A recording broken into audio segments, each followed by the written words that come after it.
Chers téléspectateurs, comme vous pouvez le voir sur ces images derrière moi, la maison de Zarathustra. Oui, la maison de Zarathustra. C'est là que le grand philosophe a pondu sa philosophie sur la déchirure de l'homme sorti de sa caverne. Ah, je vais interviewer pour vous, chers téléspectateurs, la femme de Zarathustra. Alors, vous êtes la femme de Zarathustra? Oui, je suis sa femme. Il m'a trouvé d'ailleurs ici à la montagne. Moi, je suis bergère. Et justement, comme on est deux opposés dans la façon de vivre, on s'entend bien. Comment l'avez-vous connu? J'ai rencontré Zarathustra, alors je faisais mes courses dans un magasin U. Et lui aussi d'ailleurs. Donc on a eu un petit accident, un petit accrochage de chariot. Et là, ça a été le coup de foudre. Je savais qu'il était philosophe et lui, il savait que j'étais bergère. Et on a été vraiment attirés l'un par l'autre. Vraiment, vraiment. Zarathustra aime les bergères?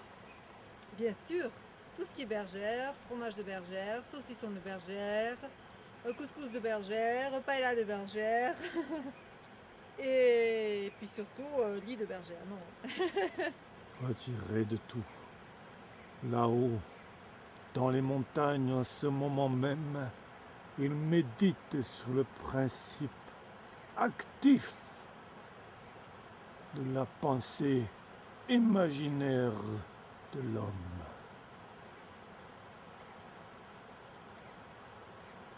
Et maintenant, voici pour vous, chers téléspectateurs, les chemins escarpés de la pensée de Zarathustra.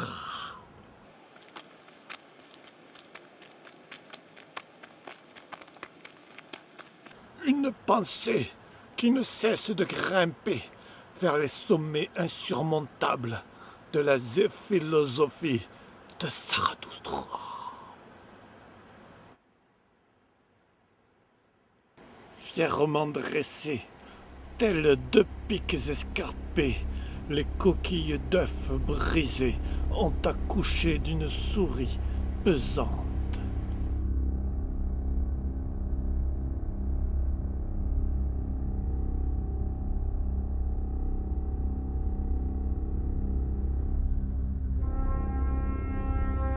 Cette souris ne cesse de contempler l'immensité